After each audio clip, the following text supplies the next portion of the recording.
caught my attention. I think we talked about this very early on, within the first 6 weeks of the virus becoming aware to everybody and people starting to get sick and some of them die. And I got a call from a mayor, a really great guy, real hard-working fellow in Detroit, saying to me, Mr. President, you don't understand. This is even before I wasn't president then, actually. Called him Mr. Vice President. He said, you know, I don't think people understand. You know, my community is now about 80% African American, and we're dying and getting sick at a much higher rate than the white community here or any other community. And I brought that up initially before I put together the group that you're leading and helping lead, and no one wanted to hear it.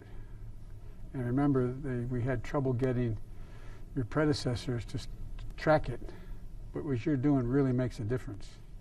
It makes a gigantic difference, as the Vice President knows as well or better than anybody. It really, really makes a difference. So thank you. Thank you. Dr. Walensky? Any other questions for us? No, but why are you all standing? That's the first one. You don't have to stand for us. Why don't you sit down, for real? No chair. Get comfortable. No, they have chairs. They have chairs, but you know, that's the first question. And the second question is, why did only one person clap? I don't know. I mean, that's the same. You know what I mean? The reason I do this is the doc knows you're all too serious here.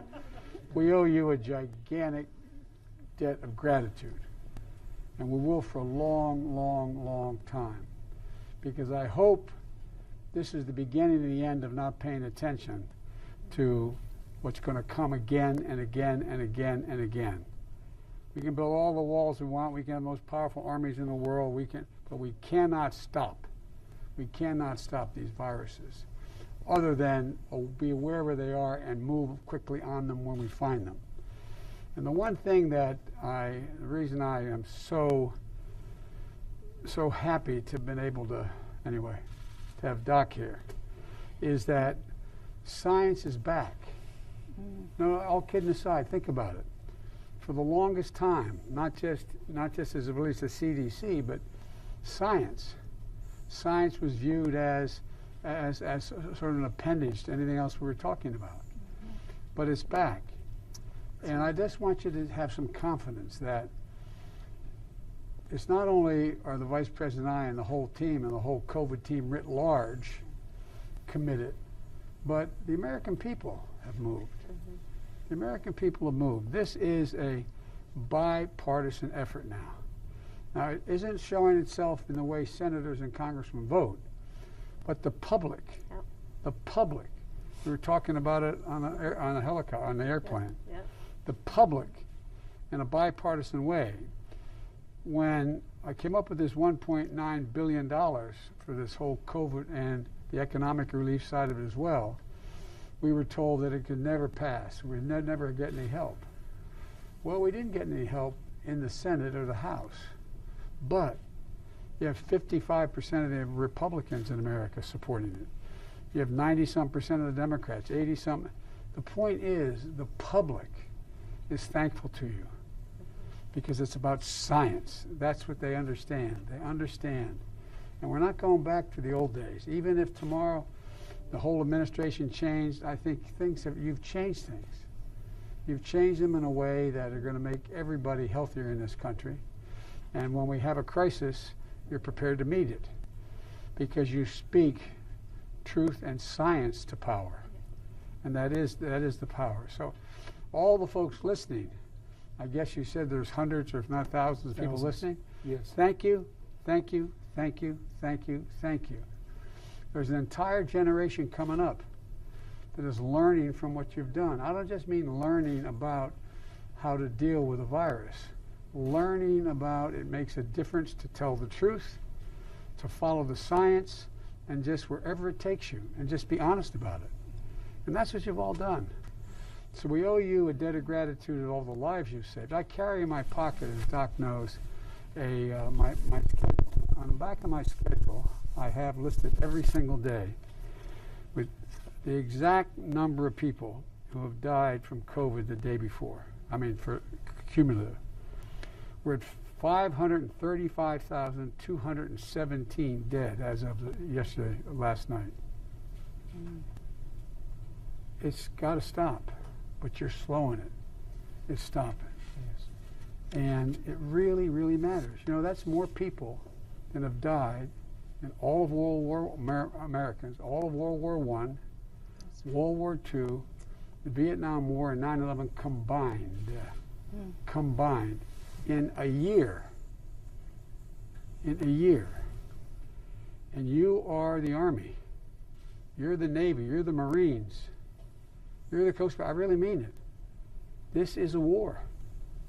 And you are the frontline troops. Sounds silly to say it that way. Sounds sort of grand, but think about it. And finally, we got the vaccines, we got the companies together, and then they didn't have the wherewithal to be able to produce all the vaccines. Mm-hmm.